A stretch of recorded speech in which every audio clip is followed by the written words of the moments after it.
राजा रघुवंशी हत्याकांड में हर दिन नए नए खुलासे हो रहे हैं। परत दर परत राज खुल रहे हैं। पुलिस के नए नए बयान सामने आ रहे हैं। सोनम के भाई गोविंद ने कहा है कि सोनम ने ऐसा क्यों किया, मुझे कोई जानकारी ही नहीं है। इंडिया डेली से खास बातचीत में गोविंद ने बताया कि राज हमारे यहाँ पर काम करता था और सोनम उसे राखी भी बांधती थी। देखिए हमारी संवाददाता नैना यादव की एक खास रिपोर्ट। और इस समय हमारे साथ में मौजूद है गोविंद रघुवंशी जी, जो कि सोनम रघुवंशी के भाई हैं। सीधे गोविंद जी आपसे जानना चाह रही हूँ, सोनम पर बहुत गंभीर आरोप लगे हैं राजा रघुवंशी की हत्या को लेकर, क्या कहेंगे? उन्होंने ये काम करा है और काम मतलब ये काम को अंजाम दिया है, तो आरोप तो लगना चाहिए और इसके लिए कड़ी से कड़ी सजा होना चाहिए। आपको रोल लग रहा है सोनम का? जी बिल्कुल रोल लग रहा है सोनम का, क्योंकि उससे रिलेटेड जो भी 4 और 5 लोग लग रहा है वो सब राज कुशवाहा से कनेक्टेड थे। राज कुशवाहा सोनम की जो हिस्ट्री खुली है वो ऑलरेडी मैं उससे मतलब मुझे तो पहली बार ही आइडिया लगा है, मगर चीज़ें क्लियर है कि मैं 100% बोल सकता हूँ कि सोनम इसमें शामिल है। लेकिन सोनम ने ऐसा क्यों किया है? देखिए उसका तो मुझे आइडिया अभी तक लगा नहीं कि ऐसा क्यों करा है, क्योंकि ये चीज़ें बड़ी व्यवस्थित चल रही थी, बड़ा व्यवस्थित जीवन चल रहा था, चीज़ें बड़ी व्यवस्थित थी। हमने बाकायदा उसकी शादी वगैरह भी करी और मतलब बढ़िया था, और उनका ऑलरेडी रिलेशन था दोनों का कि दोनों बहन भाई थे, दोनों आपस में राखी वगैरह बांधते थे। तो ऐसा अंदेशा हमको कभी आज तक हुआ नहीं, इसलिए हम तक भी नहीं कर पाए। राज कुशवाहा को का आपने सुना कभी? राज कुशवाहा और सोनम के बीच में कुछ है? नहीं, ये हम नहीं सुना है। और इस चीज़ों को हमने और भी कहीं से बाद में जब ये चीज़ें पता चली, मैंने काफ़ी जो सोनम के साथ में रहती हैं, राज के साथ में, इनमें से भी मैंने 2-4 बातें करी है, मगर उन्होंने भी नहीं बताया, क्योंकि सबको ये पता था कि ये एक दूसरे को राखी बांधते हैं और ऐसा नहीं हो सकता।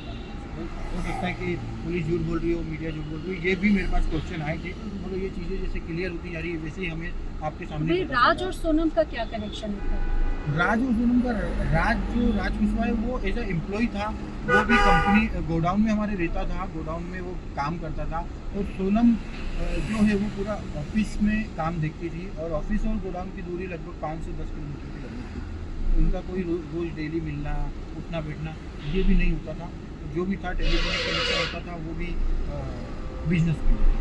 अच्छा, लेकिन भैया एक और बात कही गई कि सोनम ने कैश विड्रॉल किया 8 से 10 लाख रुपए का, सुपारी दी राजा रघुवंशी को मारने के लिए करीब 20 से 22 लाख रुपए की। देखिए सुपारी दी होगी, वो उसका अंदेशा मुझे तो नहीं है, मुझे मालूम भी नहीं है, मगर जो कैश विड्रॉल करा है वो उसके कोई भी अभी तक मेरे को रिकॉर्ड मैं मतलब उनके अकाउंट जो चेक कर रहा हूँ, अभी तक कोई कैश विड्रॉल नहीं है पिछले लास्ट 25 दिनों में। अच्छा, ऐसा कुछ नहीं? कुछ भी नहीं है। मैंने एक मतलब उनके टोटल 4 ही अकाउंट है, चारों अकाउंट मैंने चेक करे तो उसमें ऐसे कोई भी विड्रॉल नहीं निकला। भैया क्या सोनम की जबरदस्ती शादी कराई गई थी?